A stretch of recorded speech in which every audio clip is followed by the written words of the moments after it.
С новым днем, Республика! Телевизионные жаворонки продолжают радовать вас в это прекрасное утро. Меня зовут Ларина Сукуева. Я рада вас видеть в нашей теплой и уютной студии. На календаре сегодня 30 октября, пятница, и сегодня отмечается День основания Российского военно-морского флота, День инженера-механика и День тренера. А еще сегодня отмечается день рождения шариковой ручки. А вот день рождения имени или именины, как известно, можно отмечать почти каждый день. Особенно это касается тех, кого зовут Иван. Но сегодня именины могут отметить мужчины с такими именами, как Леонтий, Кузьма, Демьян и Иосиф. Давайте устроим перекличку и узнаем, как много мужчин живет с такими именами в нашей республике. Наш WhatsApp номер прежний 8 914 279 2262. Ну а пока вы пишете, давайте обратимся к синоптикам и узнаем, какую погоду они нам сегодня обещают. Прогноз погоды на канале НВК Саха. Итак, сегодня в 6 часов утра в центральных улусах температура воздуха составила минус 15, минус 27 градусов. Днем ожидается 11-20 градусов со знаком минус. В Заречье утром было минус 18, минус 28. Днем ожидается потепление до 20-15 градусов. На юге утром было минус 10, минус 13, а днем будет совсем тепло, минус 4, минус 10. В Вилюйской группе улусов минус 9, минус 28, это утренняя температура, а дневная минус 7, минус 21. В Нижнеленских улусах минус 24, минус 26 градусов ожидалось. Было в 6 часов утра, а днем ожидается 21-22 градуса. На западе минус 6, минус 12, это утренняя температура, а днем будет также тепло, минус 5, минус 10. В Колымо-Идигирских улусах минус 11, минус 24, это утренняя температура, а дневная минус 9, минус 19. В Вианских улусах в 6 часов утра температура воздуха составила минус 15, минус 19, а днем ожидается минус 12, минус 16 градусов. На северо-западе минус 14, минус 26, это утренняя температура, а дневная минус 13, минус 24. В городе Якутске в 6 часов утра температура воздуха составила минус 25 градусов, атмосферное давление 762 миллиметра ртутного столба, ветер северо-западный 2,5 метров в секунду, и днем ожидается минус 18, минус 20 градусов.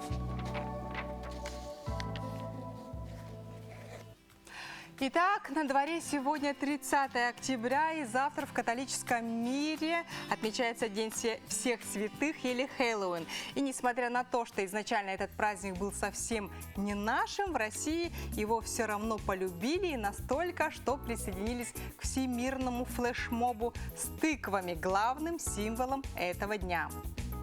Этот дерзкий тренд в социальных сетях зародился 2 года назад, когда одна американка снялась с тыквой, на которую были натянуты черные трусики. Тогда публикация стала вирусной, и в одном из интервью автор идеи сказала: «Сейчас в мире столько негатива, почему бы не использовать тыкву, чтобы немного всех рассмешить?» И этой осенью юзеры вновь вспомнили тыкву. А между тем, опять же, с целью отвлечься от негатива, МТС Медиа приняла за съемки комедийного сериала «Афера» о самоизоляции в деревне.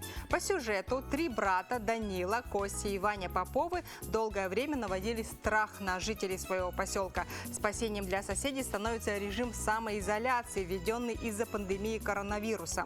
Когда ограничения снимаются, односельчане принимают решение не сообщать об этом Поповым. Премьера проекта состоится в 2021 году. Что ж, посмотрим. А пару дней назад в программе «Непутевые заметки» с Дмитрием Крыловым вышел репортаж о Якутии.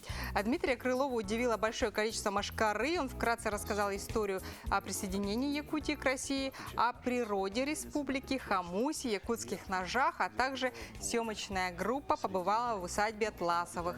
Словом, все по стандарту. Мир злых духов. 6-я часть России. Если у вас есть пространственное воображение, тогда представьте масштаб Якутии. 3 с лишним миллиона квадратных километров. Это 1/6 часть территории всей России. Вы только вдумайтесь. Нет, вы не услышали. Еще раз. Для тех, кто сейчас ест свои сырники. 6 Якутий составляют площадь всей матушки России. Или привычнее. На территории Якутии разместилось бы 5 Франции или 13 Великобритании. Но этот процесс еще впереди, пока не кочевряжутся. Почему? Вот такие любопытные новости. Ну а сейчас давайте погрузимся в мир эзотерики и узнаем, с какими вестями нас порадуют астрологи.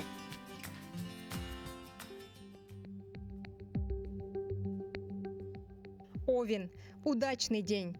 Интуиция поможет найти ответы на многие сложные вопросы. Прислушайтесь к ее подсказкам и не допустите промахов.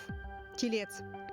Если у вас на этот день запланированы какие-то важные дела, лучше браться за них с самого утра. В этом случае вероятность довести начатое до конца будет гораздо выше. Близнецы. Не спешите. Важно избежать ошибок, опрометчивых поступков, поэтому каждый шаг должен быть хорошо обдуман. Рак. Противоречивый, но именно поэтому интересный день. Он даст вам возможность проявить себя, показать, на что вы способны, встретить людей, которые по достоинству оценят ваши таланты. Лев. Плодотворный день. Он отлично подходит для того, чтобы навести порядок в делах, решить важные вопросы. Дева. Противоречивый и утомительный день. Серьезных проблем не возникает, но вы так переживаете из-за любых мелких трудностей и преград, возникающих на пути, что не замечаете приятных событий, которых тоже будет немало. Весы. Не лучший день для решения важных вопросов, зато для общения, встреч с друзьями момент сегодня самый подходящий. Скорпион. Благоприятный день для общения. Вы легко находите общий язык со старыми знакомыми и быстро завоевываете симпатию новых. Стрелец. Сейчас не время обсуждать свои проблемы, откровенничать с малознакомыми людьми. Нужно обдумать происходящее и принять собственное решение. Козерог. Важный день. От того, что вы говорите и делаете сейчас, может зависеть развитие событий в ближайшем и отдаленном будущем. Водолей. Отличный день. Плодотворный, удачный, насыщенный приятными событиями. Хорошо проходят деловые встречи, переговоры. Рыбы. Первая половина дня особенно плодотворна, поэтому подходит для важных дел, позволяет довести до конца то, что было начато раньше. Доброе утро, друзья! Я очень рада видеть вас в нашей теплой и светлой студии. Не забывайте, что мы работаем для вас только в прямом эфире. Наш WhatsApp номер прежний 8 914 279 2262. У нас есть уже сообщение от абонента с последними цифрами 7413. Он пишет: уважаемые наши любимые работники НВК «Саха», новый день. С добрым и бодрым утром. Отличного дня, крепкого здоровья. Огромное спасибо вам за это сообщение. Я думаю, что его можно адресовать всем нашим телезрителям. Всем здоровья, доброго и бодрого утра. Но сейчас я передаю слово своим коллегам из службы новостей. Мы с вами увидимся через несколько мгновений. Не переключайтесь.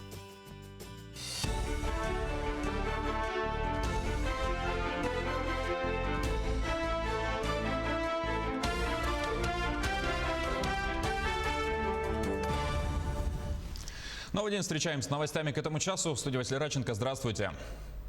В столице по программе «Безопасные и качественные автомобильные дороги» уложено более 23 километров асфальтобетонного покрытия.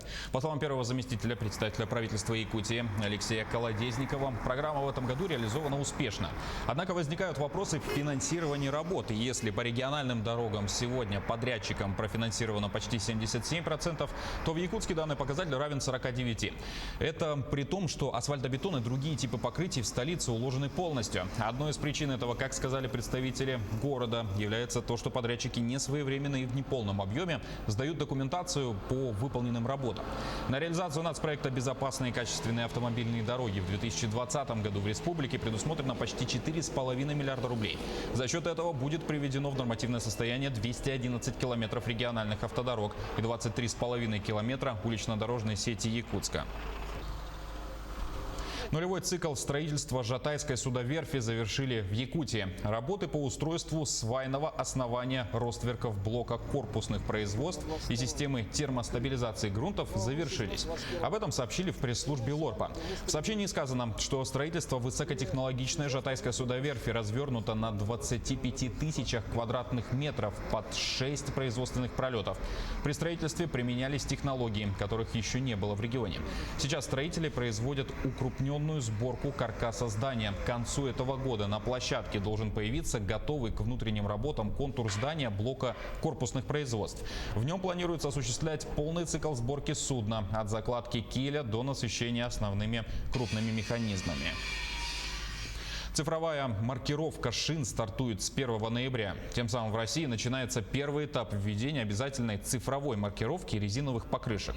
С этой даты все импортеры и производители обязаны производить и импортировать только маркированные шины, а оптовые компании, работающие с ними напрямую, передавать в систему «Честный знак» сведения о приобретенных таких шинах и о выводе их из оборота. Розничные точки при продаже маркированных шин также должны передавать информацию в программу «Честный знак», а вот немаркированные шины можно будет продавать в обычном порядке, но только до 15 декабря этого года. Затем продажа шин будет возможна только в маркированном виде. Покрышки, которые уже установлены на автомобилях, останутся немаркированными. Российский проект по цифровизации языков северных народов будет расширен и на другие арктические страны. В Северо-Восточном федеральном университете работу над проектом начали еще в 2011 году. Теперь он будет реализован не только в России, но и в других арктических странах. Материалы представят на арктическом многоязычном портале arctic-megapedia.ru. Сейчас на портале размещена общая информация по 36 коренным народам Севера, Сибири и Дальнего Востока. Также на ресурсе собраны авторские материалы по 9 народам. Муниципалитеты Якутии обучат работать с законом об ответственном обращении с животными. 10 и 11 ноября Ассоциация благополучия животных проведет вебинар. Юристы расскажут об особенностях формирования закупок и разберут типовые ошибки, пути их решения. Ассоциация с 2018 года объединяет зоозащитные организации, волонтеров и профессионалов в сфере помощи животным. Юристы регулярно проводят мониторинг региональных нормативно-правовых актов и закупок в сфере регулирования численности животных каждого из регионов России. Результаты размещают в открытом доступе, и по данным ассоциации, Якутия находится в категории регионов с негативной ситуацией, требующей коренного перелома. Значительное число объявленных закупок содержит либо прямые указания на умерщвление животных, либо же туманные и неточные формулировки на практике, позволяющие применять метод массовых эвтаназий. В заповеднике Медвежьи острова проведена вторая часть авиаучета белых медведей. Напомним, что первый полет в рамках этой работы был выполнен 9 октября и охватил восточную часть побережья Восточно-Сибирского моря в пределах Нижнеколымского района. В этом полете была обследована обширная территория от участка Лагашкина до участка Крестовая и Чукочья. Замечены 5 белых медведиц с медвежатами. Были также обнаружены медвежьи следы, уходящие в сторону моря. Кроме того, во время авиаучета замечены дикие северные олени, а на юго-западе овцы-быки. И на этом пока все. Спасибо за внимание. Хорошего вам дня.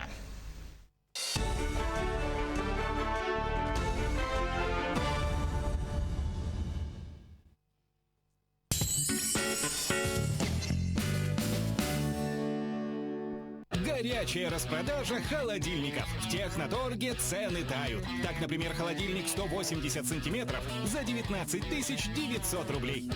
Компания «Денежный поток» предлагает новый займ. Легкий. Теперь ставка от 0,5% в день. Всего по 2 документам. Одобрение за 15 минут. Точки выдачи по всей республике. Наш адрес – улица Дзержинского, 11. Первое крыльцо, 3-й этаж. Все в жизни определяет выбор. Следовать за воображением без оглядки на условности. Формировать круг общения чувствами, а не расчетом. Обращаться к миру на языке музыки и быть понятым. Любить оригинальные решения, видя в них ключ к уникальности. УТУМ Плюс. Всегда больше, чем просто дом. Подайте заявку на технологическое присоединение к электросетям онлайн без очередей через сервис «Личный кабинет Якутскэнерго». Кликните на вкладку «Заявки на технологическое присоединение», заполните пустующие поля, отправьте заявку и получите оформленные документы через личный кабинет. Оцените преимущества удаленного способа подачи заявок. Быстро, просто, безопасно. Мы заботимся о вас и ваших близких. Якутскэнерго. «Алроса» помимо налогов и дивидендов ежегодно выделяет более 10 миллиардов рублей в социальную сферу Якутии. Это новые детские сады, школы, больницы, дворцы культуры, другие социальные объекты. Каждым добытым и реализованным алмазом «Алроса» вкладывает в детство и молодость, поддерживает пенсионеров. Успешная деятельность компании во благо всех якутян. «Алроса» – якутская компания.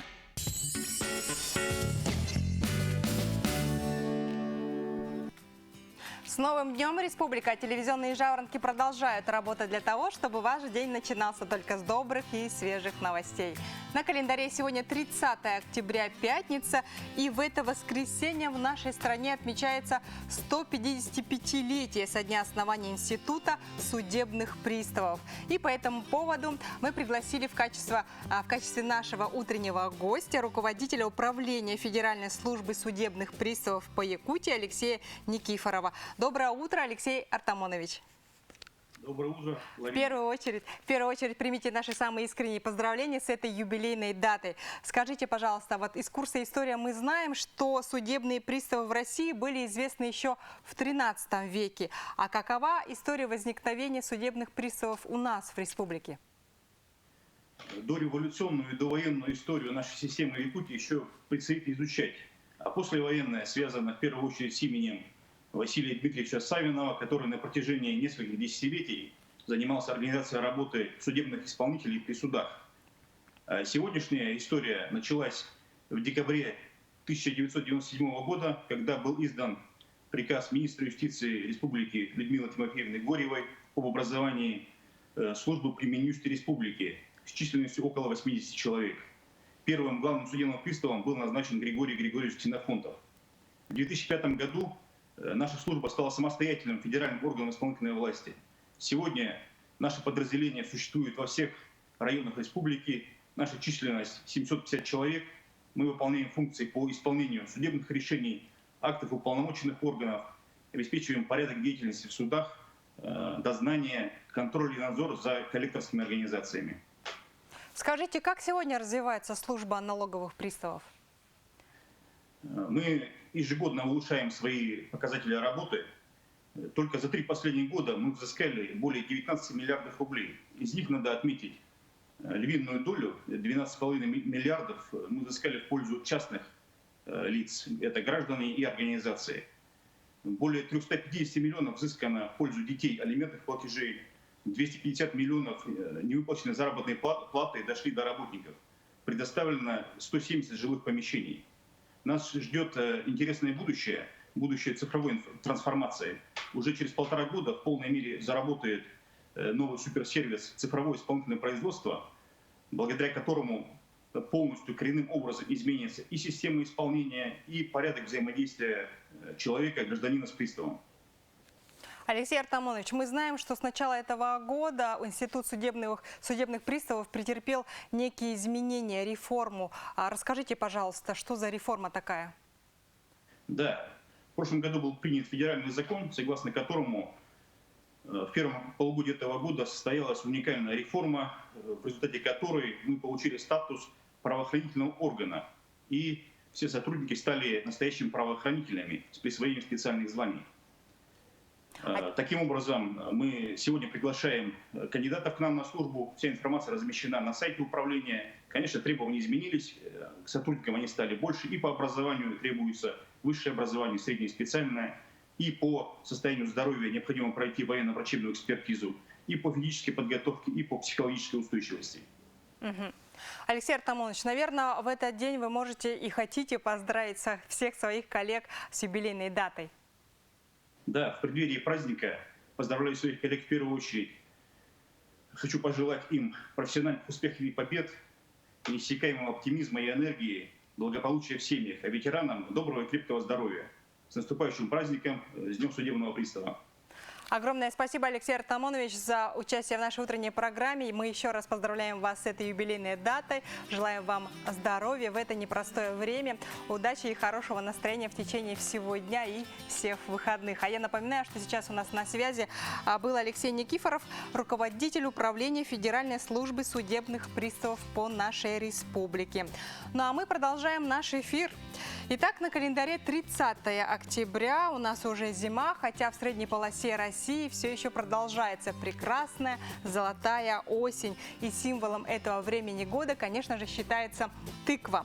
Из этого овоща, несомненно, можно изобразить жуткую голову, особенно если внутри поместить свечку. Но в первую очередь тыква, она предназначена для кулинарии. Так, из тыквы можно приготовить варенье, пирожки, сладкий пирог, запечь внутри жаркое и даже сварить суп. О последнем чуть подробнее. Всем добрый день! Меня зовут Марфа Яковлева. Сегодня мы будем готовить очень вкусный тыквенный суп. Для этого нам понадобится 800 грамм тыквы, которую мы очищаем от кожуры, семян и нарезаем на большие кусочки. Выкладываем на противень, чуть-чуть солим, потом поливаем или оливковым, или растительным маслом и выпекаем в духовке при 190 градусах примерно 30 минут. А тыква станет такой мягкой, вкусной. Пропеченная тыква вот так вот очень хорошо разрезается, как мягкое масло. Сейчас я тыкву положу уже в готовую картошку. И дам прокипеть еще где-то минуты 2-3, не больше. Картошка и тыква объединились. Сейчас чуть-чуть проварю. Можно положить также обжаренный лук и морковку, но я не стану этого делать. Здесь из специй будет только соль, черный перец и измельченный 1 зубчик чеснока. Теперь погруженным блендером все это взбиваю в одну мягкую, такую нежную массу.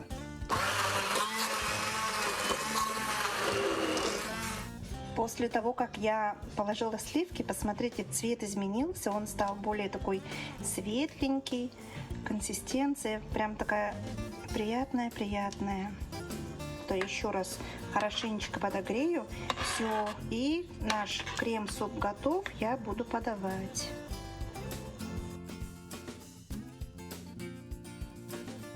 Приятного аппетита!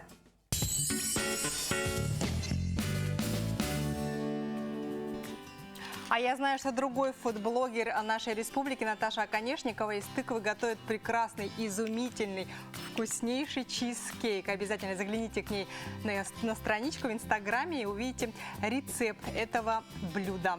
Я думаю, что будет очень актуально в эти дни.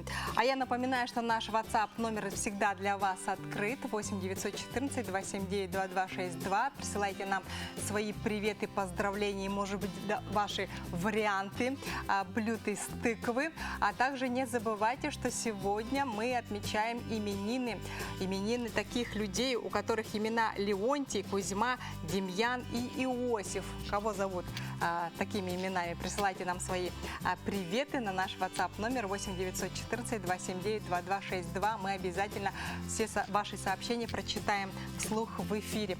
Ну а сейчас мы уходим на короткую рекламную паузу. Встретимся с вами через несколько мгновений. Не переключайтесь.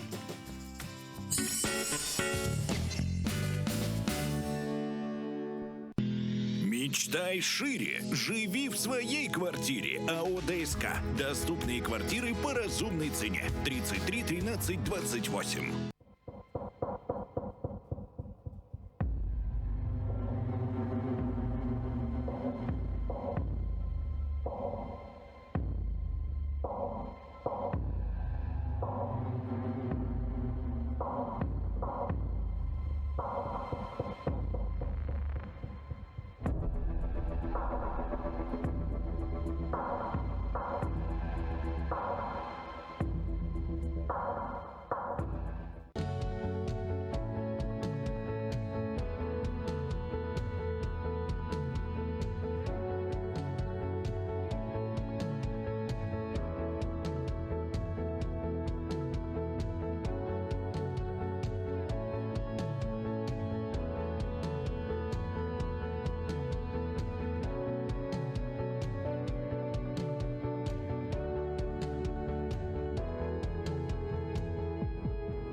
Розыгрыш 100 тысяч рублей от Аргыс Кредит. Копите деньги на мечту или возьмите деньги на срочные нужды и станьте участником розыгрыша. Купон участника выдается за пополнение или займ за каждые 30 тысяч рублей. Главный приз 100 тысяч рублей. Подробности по телефону 32 52 00. Осенний ценопад в магазине медтехники «Инфратерм» на бесконтактные термометры, дозаторы, рециркуляторы, а также в наличии трехслойные маски по 4 рубля.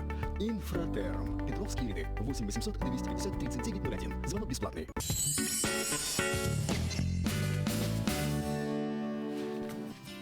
Доброе утро всем тем, кто только что к нам присоединился. На календаре сегодня 30 октября, пятница. И завтра в нашей стране отмечается День сурдопереводчика. Я рада представить вам специалиста в этой интересной области Полину Протопопову, сурдопереводчика, учителя русского языка Республиканской специальной коррекционной школы-интерната для неслышащих обучающихся. Полина, доброе утро. Доброе Очень утро. рада вас видеть в нашей студии и поздравляю вас с наступающим профессиональным праздником. Спасибо. Расскажите, Полина, как обычно проходит ваш урок в школе?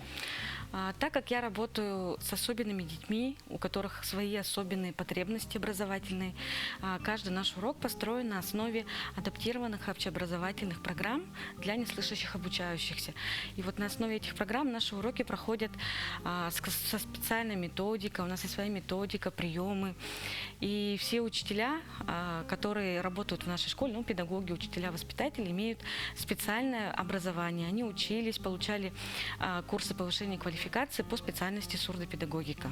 То есть получается, что всем воспитателям, учителям необходимо такое вот специальное образование? Да, чтобы работать в нашей школе, конечно, потому что у нас же особенные дети, и это необходимо, да. Ага. А как много вообще ребят и учителей, воспитателей в школе? У нас ребята учатся со всей нашей республики, потому что наша школа единственная в республике, которая может принять детей, именно неслышащих детей. И вот хотелось бы отметить, что в следующем году, в октябре, наша школа будет праздновать 70-летний юбилей. Да, уже вот 70 лет наша школа вот дает детям с нарушениями слуха дорогу в жизнь, помогает адаптироваться. А помимо учебы, вот чем еще занимаются ребята? Я слышала, что вы участвуете в различных конкурсах, даже выезжаете за пределы республики и страны, причем успешно вы. Да, наши дети очень талантливые, вот, несмотря на такие вот нарушения со слухом. Они неоднократно становились чемпионами международных, всероссийских конкурсов, фестивалей, соревнований. Хотелось бы отметить, что очень успешно работает в нашей школе кружок жестовой песни, которая называется «Поющие сердца». Также театр мод Чагыл, где дети сами вышивают. И примечательно то, что наши дети уже 3-й год участвуют в национальном конкурсе «Обилимпикс», в котором участвуют люди с ОВЗ, с ограниченными возможностями здоровья. И на региональном уровне наши дети становились чемпионами даже. Молодцы какие. Полина, а сколько ребят в вашем классе? И какой вы учитель? Строгий? Ну, я могу сказать, что я в меру строгий. Но так как я знаю жесты, может быть, поэтому дети относятся ко мне как-то более, как сказать, тепло, что ли, или я к ним. Ну, они могут обратиться ко мне по любым вопросам, я могу их там проконсультировать, что-то объяснить, провести беседу. А с какого возраста вообще в вашей школе, и может быть даже до школы, да, ребята изучают жестовую азбуку? Вообще во сколько это нужно? Жестовый язык вообще, да, является вспомогательным средством. Жесты на уроках используются как вспомогательные, не как основное средство, а как вспомогательное средство. С самого детского сада дети начинают изучать дактильную азбуку. То есть это вот ручная азбука, где каждое какое-то изображение руки обозначает один звук.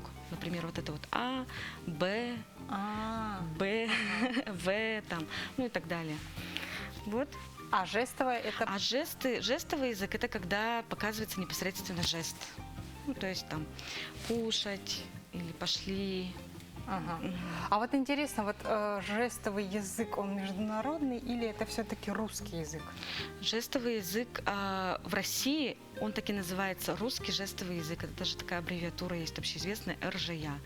Например, вот в Китае или в Америке или где-то еще, там у них совершенно другие. Свое, да? У них даже дактиль отличается. Поэтому наши дети с очень большим удовольствием изучают, например, американский Иностранный жестовый язык, язык, да, именно жестовый американский язык. Они вот довольно здорово учат, даже меня как-то пытались учить.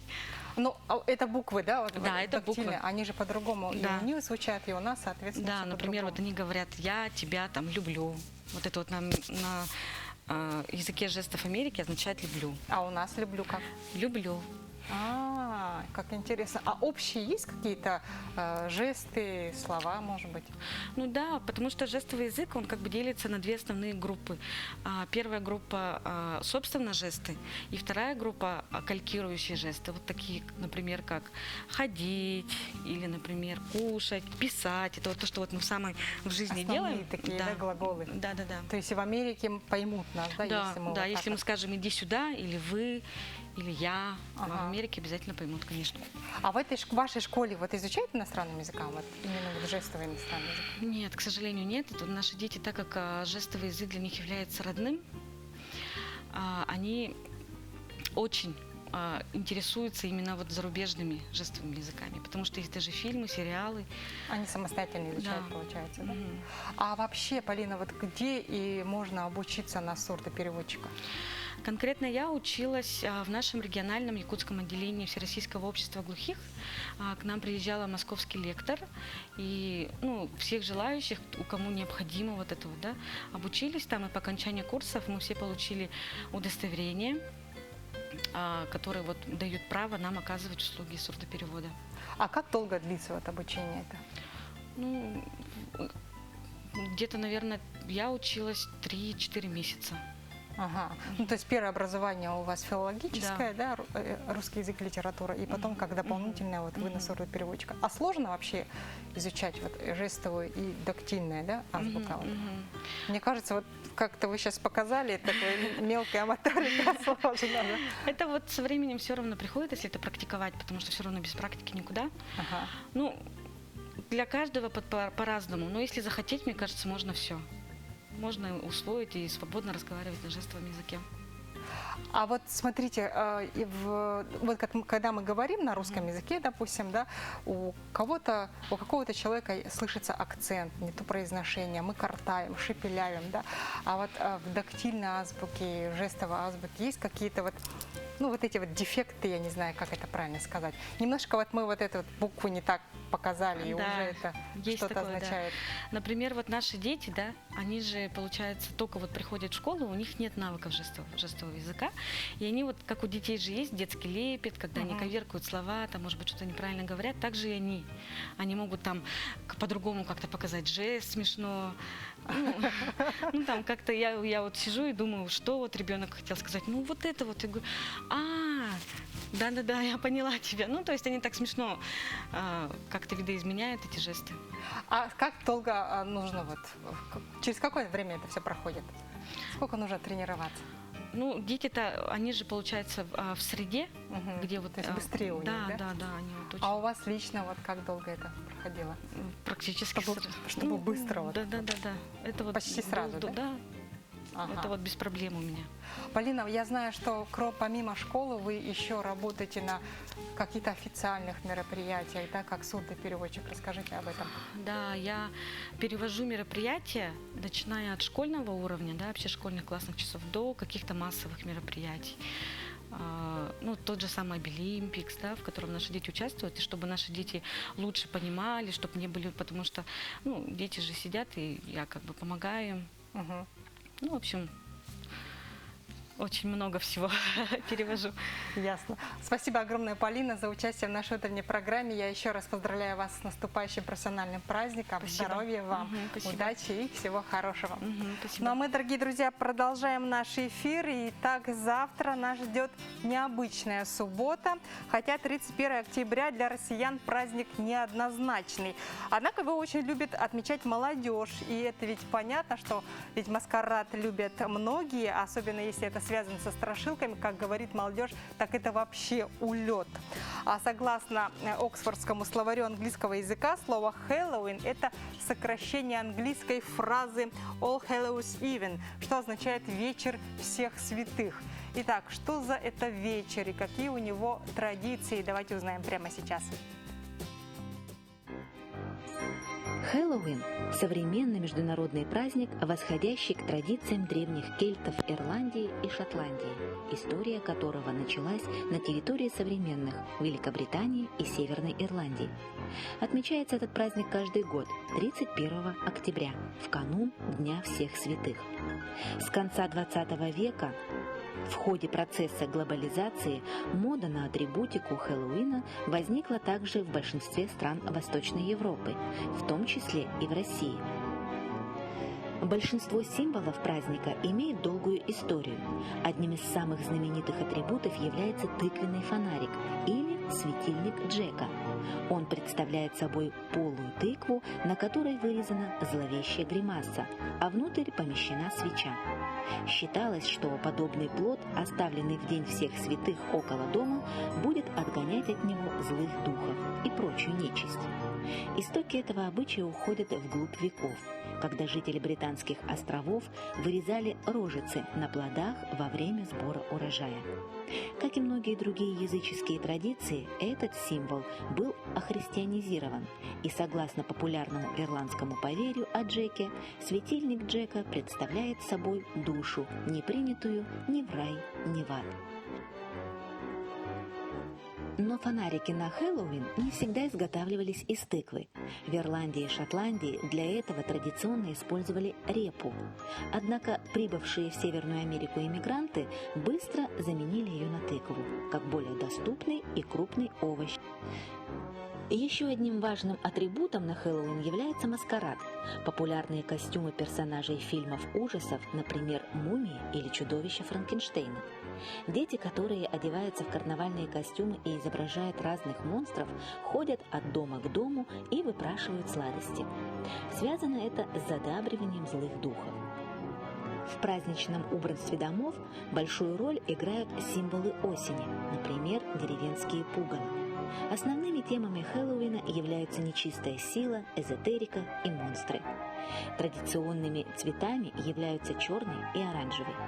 Поскольку праздник приходится на время урожая яблок, большинство хэллоуинских сладостей основано именно на них. Специально к торжеству готовят яблочную карамель, яблоки в сиропе и даже яблочные ириски. В России отношение к этому празднику неоднозначное. Но если к нему относиться с точки зрения очередного доброго развлечения, то почему бы и нет? В связи с этим хотим с вами поделиться необычным, но очень простым рецептом изготовления льда, который обязательно поразит ваших гостей. Для этого вам понадобится резиновая перчатка, вода и морозилка. После того, как лед застынет, снимаем перчатку и кладем ледяную глыбу в вишневый или томатный соки. Ну вот и все. Приятных вам выходных, веселого, необычного праздника и всего хорошего. А между тем на днях были подведены итоги всероссийского конкурса «Самый читающий регион», который провел Российский книжный союз. И Якутия в этом конкурсе одержала победу. И с подробностями этой замечательной новости с нами спешит поделиться Светлана Попова, заведующая Центром библиотечно-информационного обслуживания Национальной библиотеки Республики Саха-Якутия. Доброе утро, Светлана. Доброе утро, Ларина. Расскажите, пожалуйста, как наша республика выиграла этот конкурс, каким проектом мы в нем участвовали? Да, надо сказать, что конкурс проводится у нас с 2015 года. Он сначала был приурочен к году литературы, и в 2015 году уже наш регион вошел в топ-10. А в прошлом году впервые в истории наша республика стала лауреатом данного конкурса, а в 2020 году мы получили самую, по-моему, шикарную новость. Это то, что Республика Саха-Якутия была названа литературным флагманом Российской Федерации. Ох ты, как вот здорово. Мы участвовали. Да, это вообще шикарная новость. Да, мы все очень рады. И мы представили проект, который называется «Читаем все».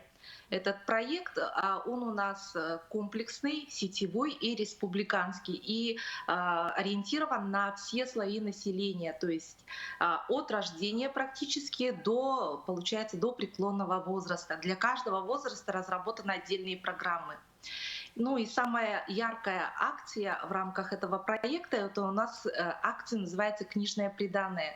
В 2019 году мы уже написали программу по данной акции, и с 2020 года, надеюсь, в следующем году мы продолжим ее. То есть все новорожденные, которые у нас родились в перинатальном центре, в медицинском центре, получают книжное приданое. Что в него входит? Да? Первое — это у нас свидетельство о рождении читателя, рекомендованный список литературы и первая книжка в жизни малыша.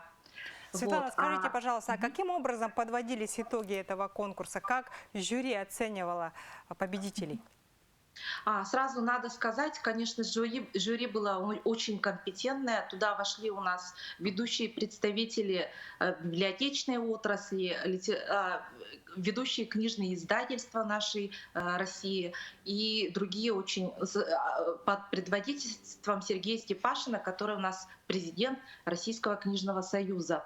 То есть учитывались не только, вот, допустим, вся вот эта наша заявка, да, но и вся инфраструктура чтения в нашем регионе. То есть это количественные показатели, такие как посещаемость библиотечных учреждений, да, посещаемость культурно-массовых мероприятий, количество фестивалей литературных и вообще состояние книгоиздания и книгораспространения в нашей республике. Очень-очень много показателей. Это целый комплекс, такой обзор всего состояния литературной жизни в нашем регионе. То есть жюри проделало большую работу. Большую работу. Да, Светлана, скажите, а сколько было участников в этом конкурсе и сколько было претендентов на победу? Да, ну вот как отмечают эксперты, да, жюри, в этом году пандемия, несмотря на то, что у нас произошла, да, 82 субъекта Российской Федерации участвовали в конкурсе. И мы победили. Ух ты, как здорово. Но претендентов было немало. Я читала в публикации, что и Новосибирск, и Архангельск, там что-то очень много было, да? Да, и Санкт-Петербург, и город Москва в том числе. Скажите, пожалуйста, Светлана, вы как никто другой знаете, вот у нас публика, якутяне, что читают? Какая литература им наиболее интересна? Да, специально для вас я провела анализ, и у нас сейчас есть электронная библиотека Национальной библиотеки, по которой очень легко посмотреть, что предпочитают читать наши якутяне. Ну и, конечно, надо сразу сказать, что это книги у нас на родном языке. И вот в топ-10, да, который сейчас у меня здесь рядом, я держу, первое место — это у нас Данилов Сафрон, «Сюрях Теберин Тухары» роман. Его роман прочитали около 3000 человек с начала года. Потом Амматчига Саскике прочитали около 2000 человек. Потом Яковлев Василий Семенович Далан Тулаях Ого роман. Лугинов Николай Алексеевич у нас на следующем месте. Это Сехайнер Тастумус. Потом также у нас большой толковый словарь якутского языка идет следующий. С ним толковым словарем в своей работе воспользовались, либо изучали около 1500 человек. Также у нас вот во время пандемии у нас такая интересная тенденция, что очень много обращений у нас к книге Устиновой Лилии и Рябь Топтал. Ну вот такой у нас топ. Ну, Светлана, кажется, что в основном читают и читающая публика — это взрослое население. А что насчет молодежи? Молодежь у нас читает или не очень? Вот как вы считаете? На самом деле такой есть стереотип, что якобы молодежь не читает. Сразу буду возражать, потому что на самом деле молодежь у нас читает достаточно много. Но просто вот сейчас свою литературу, да?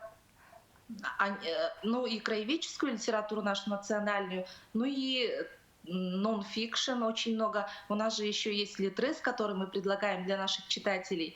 И очень подавляющее количество тех, которые пользуются литресом, это как раз молодые люди. Вот, вы как раз литрес упомянули. Я хотела вам задать вопрос, а чтобы считаться читающим человеком, обязательно ли нужно читать бумажные книги? Нет. Или электронные тоже можно внести? Электронные, конечно, тоже можно, да, обязательно.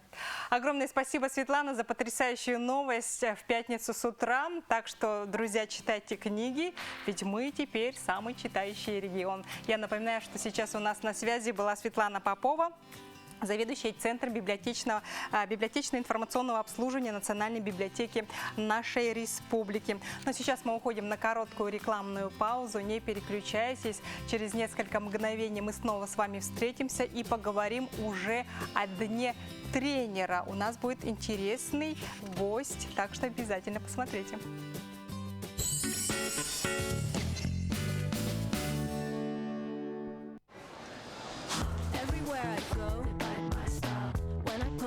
Попробуй продукты на дом с бесплатной доставкой на sbermarket.ru. Более 70 любимых товаров по суперцене. Теперь в Якутске. Сбермаркет. Цены ниже. Доставка бесплатна. Компания «Денежный поток» предлагает новый займ «Легкий». Теперь ставка от 0,5% в день. Всего по 2 документам. Одобрение за 15 минут. Точки выдачи по всей республике. Наш адрес – улица Дзержинского, 11. Первое крыльцо, 3-й этаж. Total Body – это комплексная МРТ головы, тела и суставов. Выявляет мельчайшие анатомические отклонения в организме на самой ранней стадии болезни, когда еще нет никаких симптомов. 634 человека уже прошли это передовое обследование в Якутске. МРТ Total Body. Моя уверенность в завтрашнем дне. Только в Victory Clinic. Ноги прочь! Мы же все пропустим! Куда ты нас тащишь? Теперь у нас и здесь телевизор. Подключите второй телевизор по минимальной цене и смотрите те же каналы, что и на первом. Рекомендация опытных телезрителей. Смотри, не переплачивай! Оплатить жилищно-коммунальные услуги можно, не выходя из дома, без комиссий, очередей и касс, в удобное для вас время с помощью онлайн-сервисов, через портал «Электронная ЖКХ», через личный кабинет на официальных сайтах ресурсоснабжающих организаций, через мобильное приложение вашего банка. Помогите оплатить услуги ЖКХ своим родителям, пожилым родственникам. Своевременно оплачивая, мы помогаем обеспечить качество услуг ЖКХ, комфорт и уют в домах.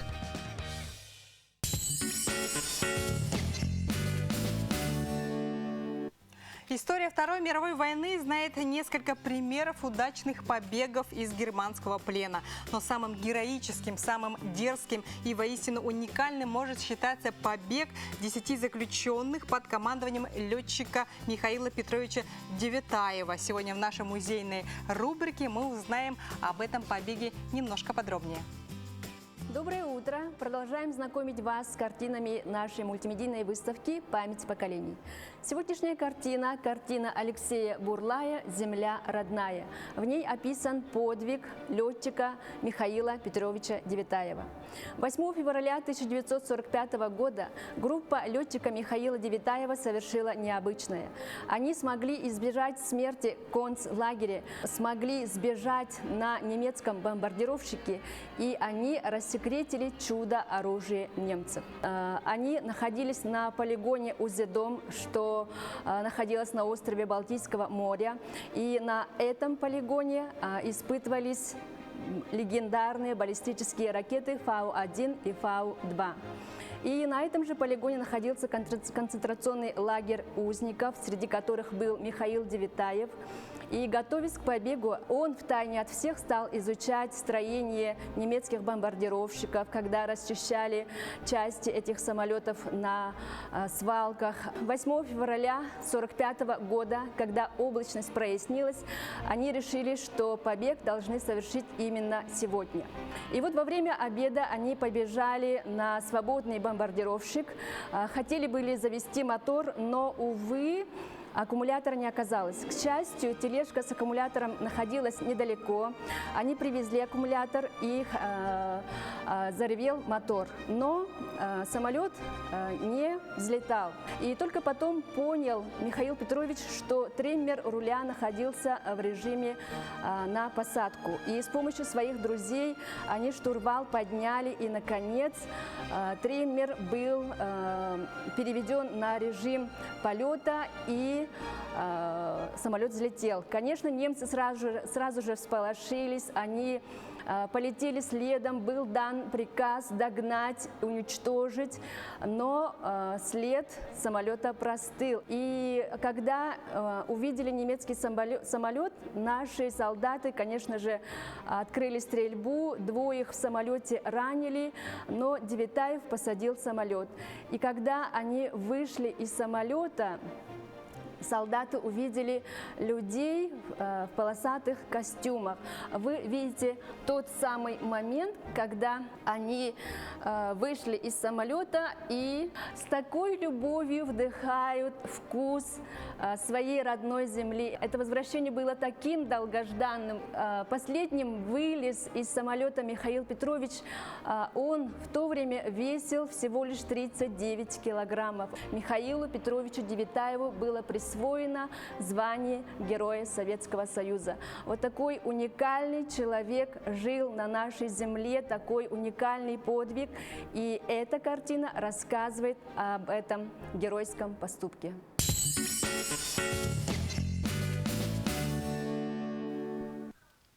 Кстати, в данный момент идут съемки фильма по книге Девитаева «Побег из ада», режиссером которого выступил Тимур Бекмамбетов.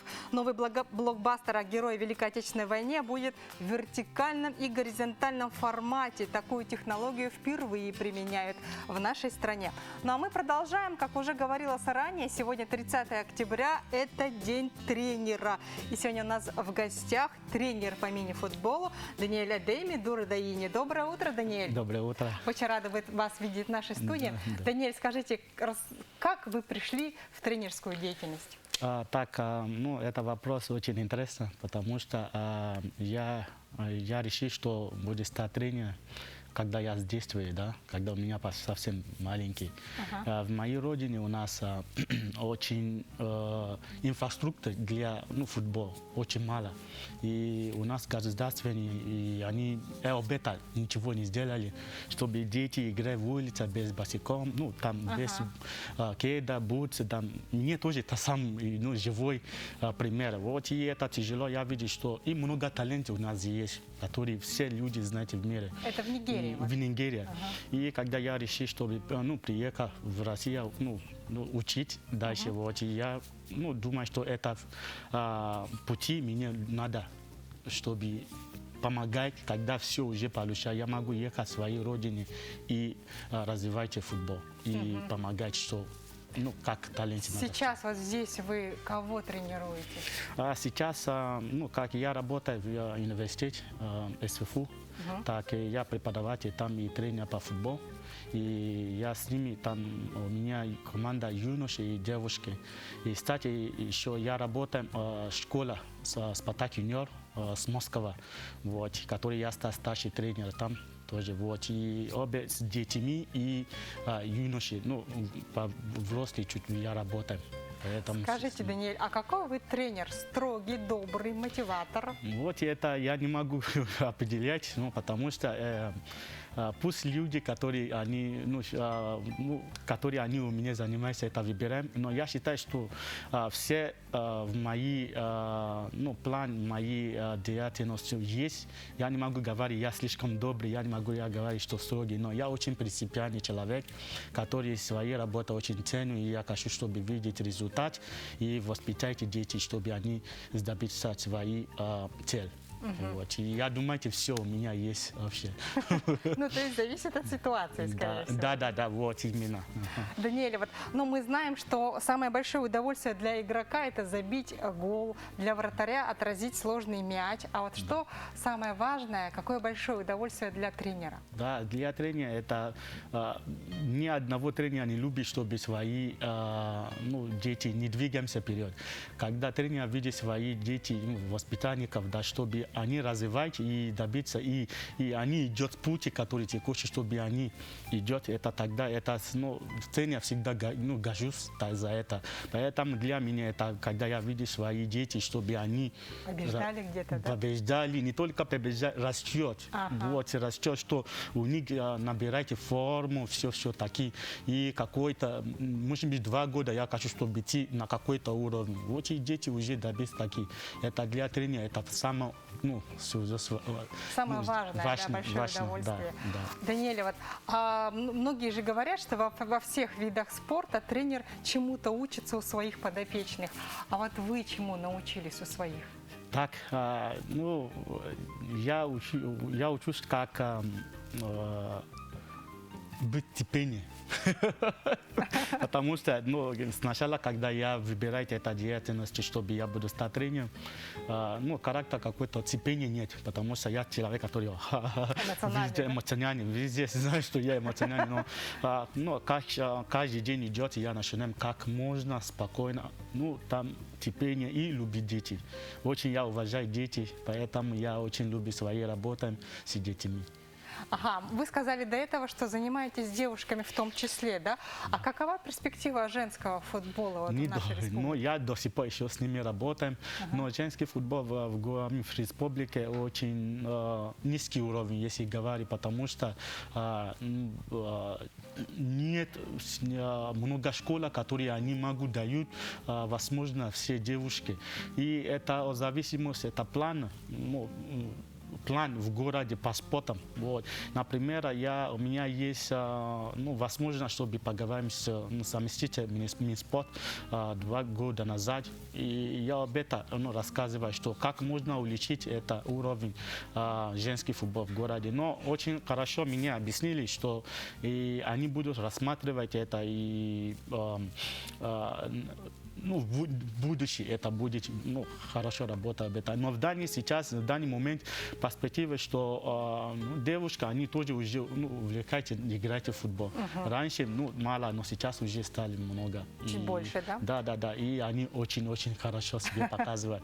И недавно, в этом году, например, у нас там мои команда девушки, они стали победитель это чемпионат города, и в прошлом году там победитель республиканский и тоже. Вот, и я думаю, это самое важное, чтобы девушки тоже могут сделать, что юноши могут сделать. Даниэль, вы сказали, что работаете в университете. Получается, что ваши подопечные это студенты, да? Да, студенты, да. Ага. Да, студенты, да. И еще до эфира Даниэль признался мне, что сегодня у его жены день рождения. Да, вы, наверное, да, хотите поздравить. Да, я очень. Да, но сегодня моя жена день рождения. Я хочу поздравить ей, что желаю ее крепкого здоровья. Я очень сильно ее люблю. И за нее я приехал сюда. Пусть все у нее желание, пусть будется. Я очень тебя люблю. Как жену зовут? Александра Владимировна. Александра Владимировна наша землячка. И Даниэль приехал за ней в Якутию и уже живет здесь с 15-го года, да? С 14 года. С 14-го года. Уже носит шубы, унты, так что он уже наш якутянин. Огромное спасибо, Даниэль, за участие в нашей утренней программе. Я еще раз поздравляю вас с вашим профессиональным праздником. Здоровья вам, удачи и отличного настроения. Дорогие друзья, сейчас мы уходим на короткую рекламную паузу. Далее встречайте моих коллег Нергуяну и Романа. Ну а я всем желаю доброго утра.